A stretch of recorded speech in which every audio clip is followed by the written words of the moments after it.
आत्मै हूं आत्मनो बंधु आत्मै रिपु आत्मना। मन का मन ही मित्र है, मन का मन ही शत्रु है। तो अपने मन को मना, अपने खुद मन से, कोई और नहीं मना पाएगा तेरे मन को। आज युग पुकारता जाग नौजवान रे, आज युग पुकारता जाग नौजवान रे। मोर्चे संभाल रे संभाल तू कमान रे, मोर्चे संभाल रे संभाल तू कमान रे।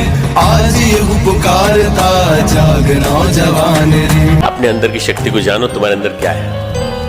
अपने अंदर की शक्ति को जानो, तुम्हारे अंदर अनंत शक्ति भरी पड़ी है, अनंत शक्ति।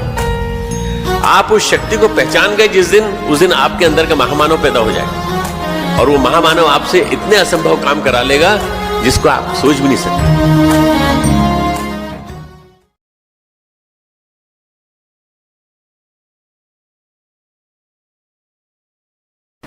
कहते हैं कार के पहियों का अगर अलाइनमेंट बिगड़ जाए तो गाड़ी टायर खाती है, चलती है टायर खा जाती है।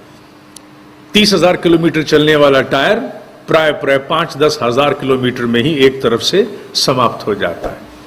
और गाड़ी चलते समय सीधी चलने की अपेक्षा एक तरफ झुकने को होती है, स्टीयरिंग पर बड़ा बल लगता है, कभी बाएं ढुलकती है कभी दाएं। तो कहते हैं अलाइनमेंट बिगड़ा हुआ। और उसी प्रकार अगर इस जीवन की गाड़ी का अलाइनमेंट बिगड़े तो ध्यान की प्रक्रिया में वो अलाइनमेंट स्थापित हो जाता है।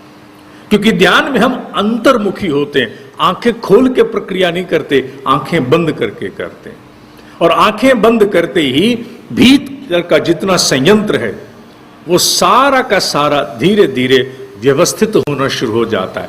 मन, बुद्धि, चित्त, अहंकार, आत्मा, कोई भी नाम लीजिए, let us not go into any detail, कुछ भी है वो सब एक लाइन में आना शुरू हो जाता है, तथ्य स्पष्ट होना शुरू हो जाते हैं। इसीलिए ध्यान की प्रक्रिया है, अनेकानेक प्रकार के ध्यान है। आज्ञा चक्र का ध्यान क्यों? सुनने में तो आता है कि कुंडलिनी जागृत, कुंडलिनी के विषय में मैं नहीं यहां बोलूंगा ज्यादा। कुंडलिनी के विषय में कहा जाता है कि इसमें षट चक्र भेदन होता है। तो हम लोग नाभि चक्र का ध्यान क्यों नहीं करवाते? स्वादिष्ठान, विशुद्धि आदि का ध्यान क्यों नहीं कराते? आज्ञा चक्र का, भ्रिकुटी मध्य के बारे में क्यों?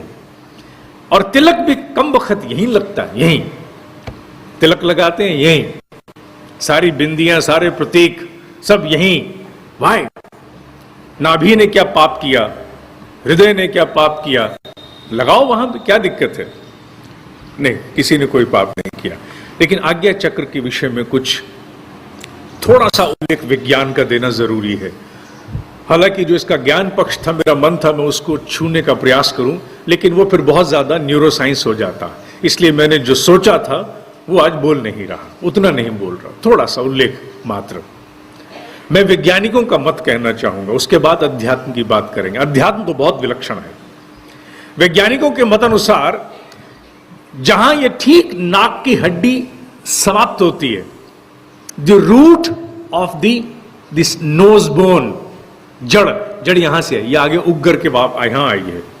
बिल्कुल नाक की हड्डी का जो जड़ है, इसके लगभग 1.25 इंच अंदर, लगभग, सब्जेक्ट टू करेक्शन, हमारे भीतर एक ग्रंथि है, एक ग्लैंड है जिसे पीनियल ग्लैंड कहते हैं। कहते हैं कि मटर के दाने जितना होता है, इसलिए पी से उसका नाम आया है।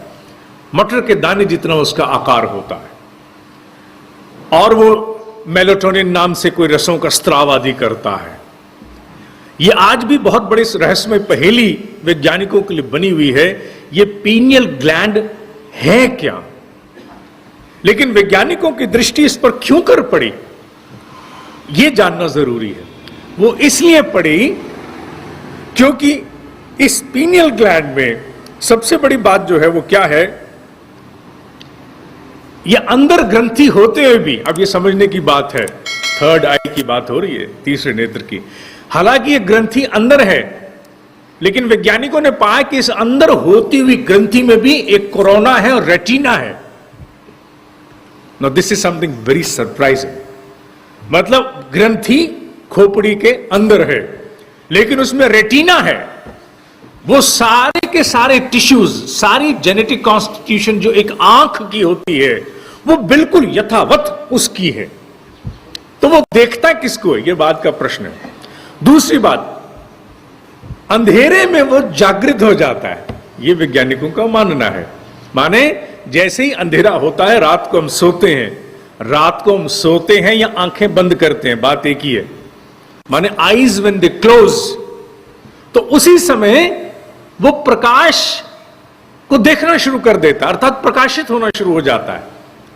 ये वैज्ञानिकों का मत है, योगियों का नहीं। अभी योगी तो अलग है, मैं बात कर रहा हूं उसकी जो शरीर विज्ञान है, the physical anatomy of this body, जो यहां के चिकित्सक आदि भी जानते होंगे कि पीनियल ग्लैंड की कंस्ट्रक्शन एक आंख की भांति है, जो अंधेरे में सक्रिय हो उठता है, प्रकाशित हो उठता है। इससे आगे वैज्ञानिक नहीं जानता, लेकिन वैज्ञानिक इतना जरूर जानता है कि इसी पीनियल ग्लैंड के कुछ जरा सा पीछे, स्लाइटली पीछे एक और ग्लैंड होता है, ग्रंथि है, जिसका नाम पिट्यूटरी है, पिट्यूटरी।